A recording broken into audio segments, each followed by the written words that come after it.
Nobita के class में एक नया ट्रांसफर स्टूडेंट आता है जिसका नाम है बिल। वो न सिर्फ शानदार कार में स्कूल आता है बल्कि गोरा चिट्टा सुनहरे बाल और नीली आंखों वाला ऊपर से बहुत स्मार्ट भी है। सुनियो ने अपने खिलौना हवाई जहाज का मॉडल दिखाकर शेखी बघारी, लेकिन बिल के पास तो असली प्राइवेट जेट था। सुनियो की हालत खराब हो गई। सुनियो बोला, हमारे घर में यॉट है। बिल ने हंसते हुए कहा, यॉट तो नहीं लेकिन हमारे पास असली सबमरीन है। सुनियो बोला, हमारे घर में स्विमिंग पूल है। बिल बोला, हमारे घर में पूरा झील है। सुनियो बोला, हमारे पास विला है। बिल बोला, हमारे तो कई किले हैं और ये सब मेरे पापा की मेहनत का कमाया हुआ है। मतलब सुनियो के हर शौक के आगे बिल का जवाब उससे 100 कदम आगे था। घर पहुंचकर सुनियो जिद करने लगा, मुझे असली जहाज चाहिए। लेकिन उसके मम्मी पापा कहां से इतना पैसा लाते। सुनियो बहुत निराश हो गया। इसी बीच डोरेमोन वहां से गुजरा। सुनियो ने खूब चापलूसी की और फिर दुखड़ा सुनाया कि मम्मी के लिए गिफ्ट खरीदना है लेकिन मेरा पर्स खो गया। डोरेमोन पिघल गया और उसने निकाला फ्यूचर चेकबुक। इसमें जितनी रकम लिखो उतने पैसे मिल जाते हैं। डोरेमोन समझाने ही वाला था कि ये भविष्य की कमाई से कटेगा, लेकिन सुनियो तो कब का गायब हो चुका था। सबसे पहले उसने 100 येन का चेक लिखकर एक करीबन खरीद कर देखा और कमाल, सच में पैसे की तरह काम कर गया। सुनियो खुशी से झूम उठा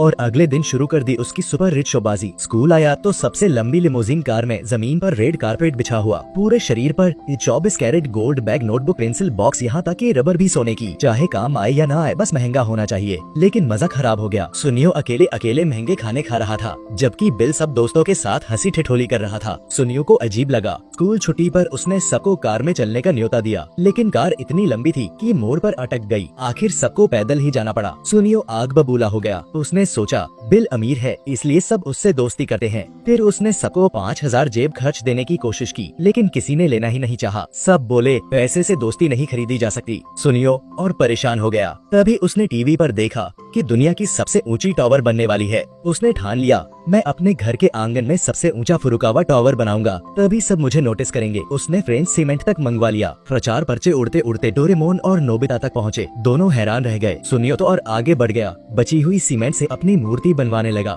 नोबिता और डोरेमोन समझाने पहुँचे। डोरेमोन बोला, ये फ्यूचर चेक तुम्हारे आने वाले समय की कमाई से पैसे निकाल रहा है। सुनियो को विश्वास नहीं हुआ। तभी उसकी मम्मी जेब खर्च देने आई, लेकिन लिफाफा खाली था। असल में वो फ्यूचर चेक से कट चुका था। डोरेमोन ने टाइम टीवी दिखाया। उसमें भविष्य का सुनियो नजर आया, बूढ़ा, गरीब और सड़क पर माचिस बेचता हुआ। तभी एक सुनहरे बालों वाला आदमी आया और उससे माचिस खरीदी, साथ में ढेर सारे पैसे दिए। सुनियो की आंखों से आंसू बह निकले, लेकिन कुछ ही देर में वो पैसा गायब हो गया। उसने समझ लिया अब सारी जिंदगी मुझे कर्ज चुकाना पड़ेगा। घबराकर उसने फ्यूचर चेक लौटाया और मूर्ति का काम बंद करवा दिया। अगले दिन सुनियो साधारण कपड़ों में स्कूल आया और बोला, मैंने अपनी गलती समझ ली है, अब मैं बदल गया हूँ। इसी बीच टीचर ने बताया कि बिल वापस ट्रांसफर होकर जा रहा है। बिल ने सबको धन्यवाद दिया और कहा, ये समय बहुत अच्छा गुजरा। नोबिता और दोस्त हैरान थे, लेकिन सुनियो की आंखों में फिर वही शरारती चमक थी। अब तो फिर से मैं ही सबसे अमीर हूँ। यानी आदत से मजबूर सुनियो फिर उसी घमंड में लौट आया।